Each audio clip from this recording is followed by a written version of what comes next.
안녕하십니까. 법무법인 세영 정지연 변호사. 이소연 변호사입니다. 네, 오늘 지금부터 개인정보보호법 전문가이자 변호사 입장에서 SK텔레콤 가입자가 SK텔레콤을 상대로 손해배상 청구 소송을 제기할 경우 승소 가능성에 대해서 전문적으로 한번 분석해 보도록 하겠습니다. 먼저 법적 근거에 대해서 조금 말씀을 해주시죠. 이 사건은 개인정보보호법 제39조 손해배상 청구권에서 확인이 가능합니다. 개인정보 처리자가 개인정보보호법을 위반하여 개인정보 주체에게 손해를 입힌 경우 그 손해를 배상할 책임이 있습니다. 이때 과실이 있으면 배상 책임이 인정됩니다. 이와 관련하여 이증 책임을 검토해 보자면 개인정보보호법은 개인정보 처리자가 고의 과실 없음을 입증하지 못하면 책임을 진다고 규정하고 있습니다. 일명 입증 책임이 전환된 것입니다. 즉 SK텔레콤이 우리는 과실이 없다는 점을 입증하지 못하면 손해배상 책임을 지게 됩니다. 네, 이 사건의 적용을 한번 해보겠습니다. 이 사건에서는 개인정보 유출 사실이 명백히 인정이 되고 있습니다. SK텔레콤이 개인정보 유출을 공식적으로 인정했고 정부기관에 유출된 사실을 보고했습니다. 그래서 가입자에게 손해 발생을 하게 되는데 이게 2차 금융 피싱으로 이어졌는지 여부는 아직 밝혀진 바가 없지만 유심 정보가 유출이 되면서 보이스피싱, 심스와핑 등 2차 금융피해로 연결될 위험성이 매우 높은 상태입니다.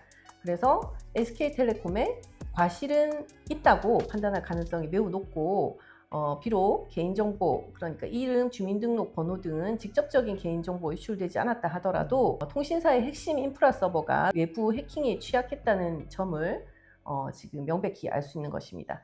통상적인 보안 조치인 방화벽, 모니터링, 이상 탐지 시스템을 적절히 하지 않았거나 또는 해킹 징후를 빨리 발견하고 대응하지 못했다는 점을 알 수 있는 것입니다.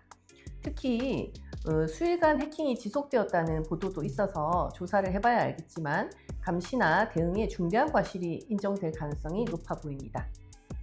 손해 인정 여부와 관련하여 검토해 보도록 하겠습니다. 문제는 손해를 어떻게 구체적으로 입증하냐입니다. 아직 보이스피싱, 금융피해 등 직접적인 금전적 손해를 입은 가입자가 있는지는 확인되지 않습니다. 그러나 대법원은 개인정보 유출 자체만으로도 정신적 손해, 위자료가 발생할 수 있다고 봅니다. 카드 3사 개인정보 유출 사건은 대법원 판결에서도 위자료를 인정하였습니다. 이번 사건에서도 개인정보 유출 자체만으로도 이에 따른 불안, 스트레스, 프라이버시 침해로 인한 정신적 손해가 인정될 수 있습니다.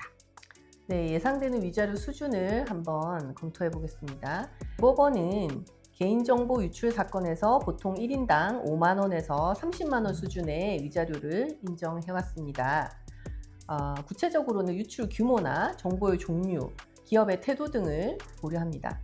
이번 사건에서는 2,300만 명의 사용자의 정보가 유출된 것으로 규모가 매우 크다고 볼 것입니다. 그리고 민감한 통신 인프라 정보가 유출된 것이므로 굉장히 그 불안감이 높다고 할 것입니다.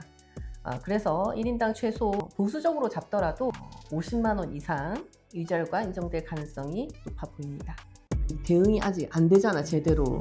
유심보 그것도 안 되고, 그러니까 유심 변경 교체도 안 해주고, 그러니까 사실은 50만 원 이상 나와야 될 것 같거든, 나는. 그렇지 않니? 불안감이 극도로 그게 달하고 있어, 나는 지금. SKT 몇 년 썼습니까? 난 20년 넘게 썼죠. 어이가 없어. 지금 어떻게 대응하고 있습니까? 유심을 교체한 후에 KT로 옮겼습니다. 번호 이동을 하셨군요. 네, KT로 옮겼는데 옮기는데 하루 종일 걸렸습니다. 왜 하루 종일 걸리는 겁니까? SK에서 해지를 안 해줬습니다. 왜? 서버가 폭파가 됐다고. 서버가 터져가지고 그래서 제가 하루 종일 거기 있었는데 실제로 이사하는 시간보다 더 많이 걸렸습니다. 우리의 이 금 같은 시간을 지금 그렇죠. 거기 앉아서 아무런 그래서 감기도 걸린 거 아닙니까 지금? 네, 몸이 안 좋아요. 스트레스 때문에 면역력이 약화돼서 지금. 이상으로 오늘 이야기 나눈 것을 정리해 보자면 SK텔레콤 가입자는 SK텔레콤을 상대로 개인정보보호법에 근거한 손해배상 청구 소송을 제기할 수 있습니다. SK텔레콤이 우리는 과실이 없다는 점을 입증하지 못하면 배상 책임을 지게 되어 있습니다. 유심번호 등 유출된 정보의 민감성과 2차 피해의 위험성을 고려할 때 직접적 금전적 피해가 없더라도 정신적 손해, 위자료로 약 50만 원 이상 수준의 손해배상을 인정할 가능성이 있습니다.